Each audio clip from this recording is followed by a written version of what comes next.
Hello guys, আগের ব্লগে দেখলেন আমার বার্থডে কেক মধ্যরাতে কাটা হয়েছিল।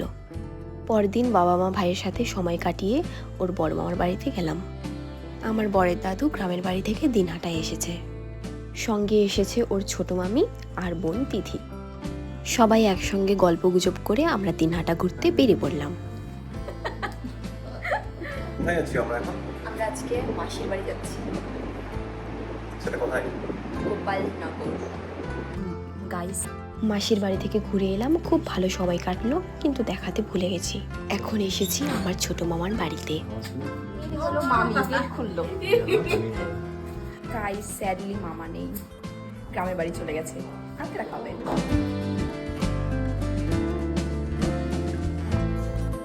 Hey guys,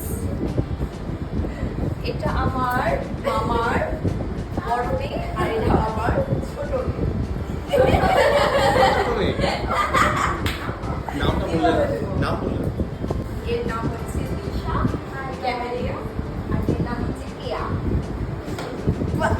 ওদেরকে ছেড়ে দিলাম, এখন আমরা বাড়ি যাচ্ছি। এরা আমাদের বাড়িতে একটু গিয়েছিল, নিয়ে গিয়েছিলাম।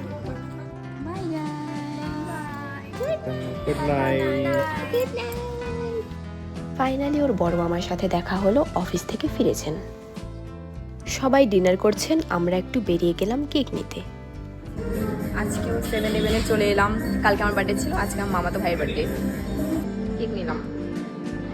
কেকটা পড়ে দেখাচ্ছি। হ্যাঁ, র্যাপ হয়ে গেছে ইনসাইড। পড়ে দেখাচ্ছি। এসো বার্থডে বয় এসো।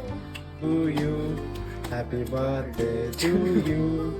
Happy birthday dear Reed. Happy birthday to you.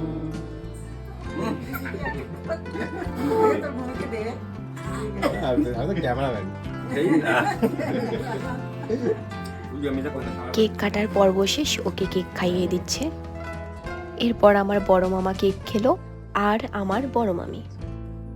এরপর কেক খেলো আমার ভাই অভি আর সমু। পরের দিন আমরা বেরিয়ে পড়লাম দিনহাটার কাছে একটি গ্রামে আমাদের দিদাবাড়ির উদ্দেশ্যে। সকলেই ভালো থাকবেন, দেখা হচ্ছে গাইস পরের ভ্লগে।